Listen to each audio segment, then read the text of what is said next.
After going to Ukraine to fight, OP falls in love with a young woman. However, he quickly makes a few discoveries about her that put their relationship at risk.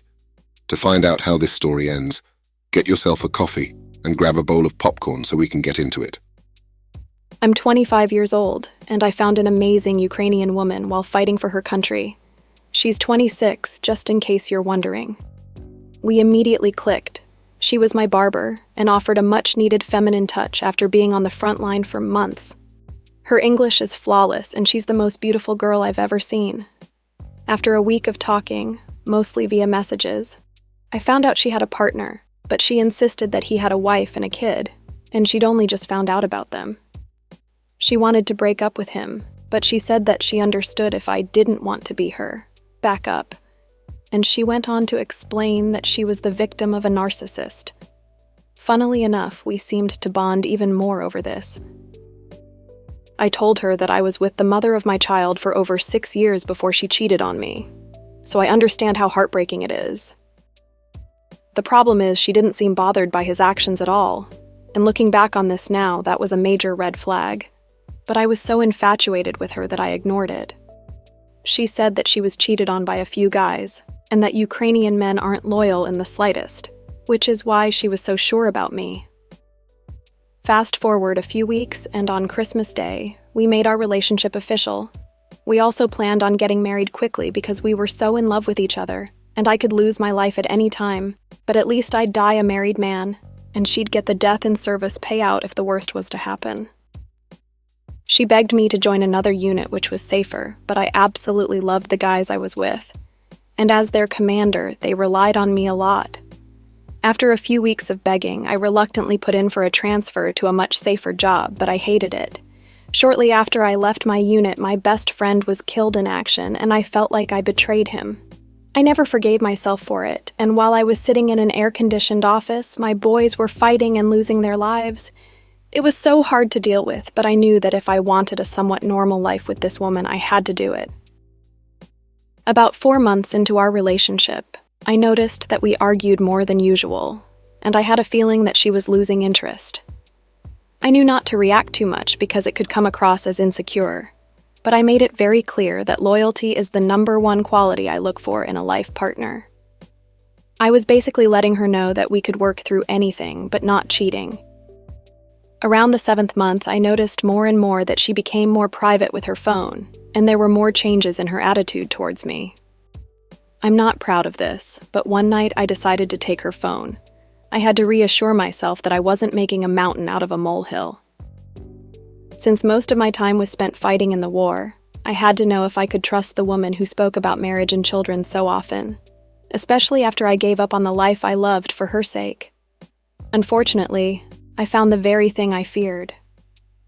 There were messages from multiple guys. There wasn't anything too explicit, but there were definitely inappropriate things being said. She even agreed to meeting up with a guy for coffee sometime, and the worst thing is, she told him about me. Some of the times in which they were messaging and talking on the phone, I was sleeping right next to her. I woke her up and asked if there was anything that she needed to tell me, but she denied everything and said I was being crazy. I showed her the screenshots of all the chats, and she got aggressive with me, but then she said she was sorry, and that she was never actually going to meet up with him. It was just harmless fun. She enjoyed being told that she was beautiful, and that's all there was to it.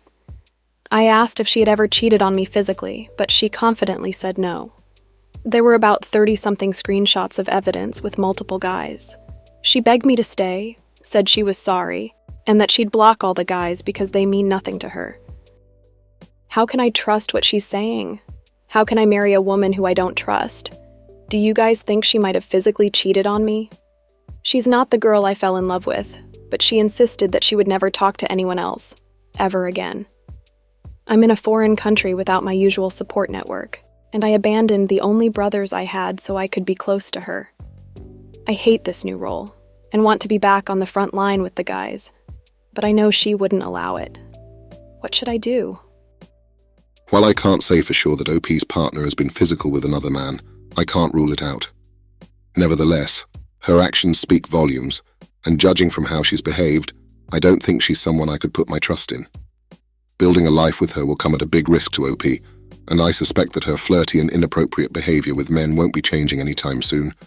But I might be the only one who thinks this way. Let's see what they're talking about in the comments. Badgerbrush says, "You leave. Believe actions, not words. She's shown who she is, so believe that she's a cheater and dishonest. If you were enough for her, she never would have strayed. You see, life is short. You can be taken in an instant, so the last thing you need in a war is distractions like this.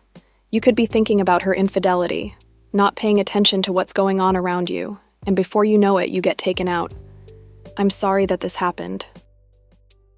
Straight Good says, "You said it yourself, loyalty is the most important thing you look for in a life partner. Do you really think she's been loyal? Because I don't. An affair doesn't have to be physical, and she's already making herself available to other men, so it will only be a matter of time before one turns physical if it hasn't already." Straight Goods is right. If OP's partner is behaving like this now, how will she be after some years pass and the relationship isn't exciting anymore, or you go through a rough patch, like most couples do? Flirting with the idea of meeting up with someone who's already been known to cross the line is dancing with the risk of having a physical affair. Let's hope that OP makes the right decision for his future. I hope you enjoyed today's episode of Coffee and Popcorn, and I can't wait to see you on the next one.